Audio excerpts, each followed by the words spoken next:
যদি দেখি আমাদের শহীদ প্রেসিডেন্ট জিয়াউর রহমান মাত্র ৩৫ বছর বয়সে স্বাধীনতার ঘোষণা করেছেন। দেন হচ্ছে সম্রাট আকবর ১৩ বছর বয়সে সিংহাসনে বসেছিলেন। And if I am not wrong, Alexander ২৮ বছর বয়সে পুরো বিশ্ব মানে ভ্রমণ করেছিলেন আর কি। সো সেই ক্ষেত্রে আসলে আমার মনে হয় এজ দিয়ে আসলে কোনো কিছু যাচাই বা বিবেচনা করা উচিত না। আর এখন বর্তমানে বাংলাদেশের যে অবস্থা, এখানে বাংলাদেশের হাল ধরার জন্য ইউথদের অনেক বেশি জরুরি আর কি, সামনে এগিয়ে আসা।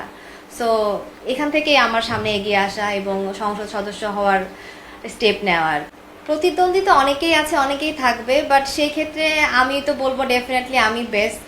কারণ আমি একাধারে আমি পেশায় যেহেতু একজন চিকিৎসক, আমি একাধারে মানুষের সেবা করে যাচ্ছি, চিকিৎসা দিয়ে যাচ্ছি, এবং অন্যান্য দিক দিয়েও হচ্ছে মানে বিনামূল্যে সব মানুষের চিকিৎসা সেবা এবং নারীদের সুরক্ষা সব কিছু নিয়ে কাজ করে যাচ্ছি।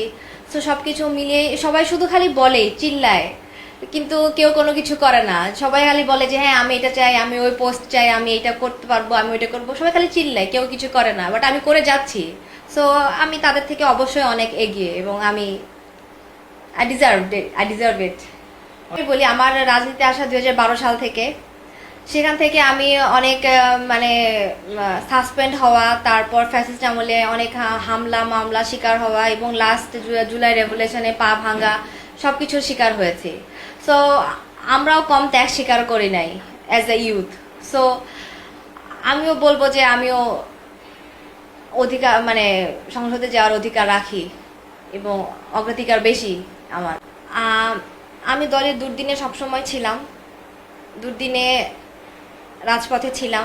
আমি তো আগেও বলেছি যে ফ্যাসিস্টের আমলে অনেক মামলা হামলা শিকার হয়েছি, আমার হাতে পায়ে এখনও কাটা দাগ আছে, পা ভেঙেছে।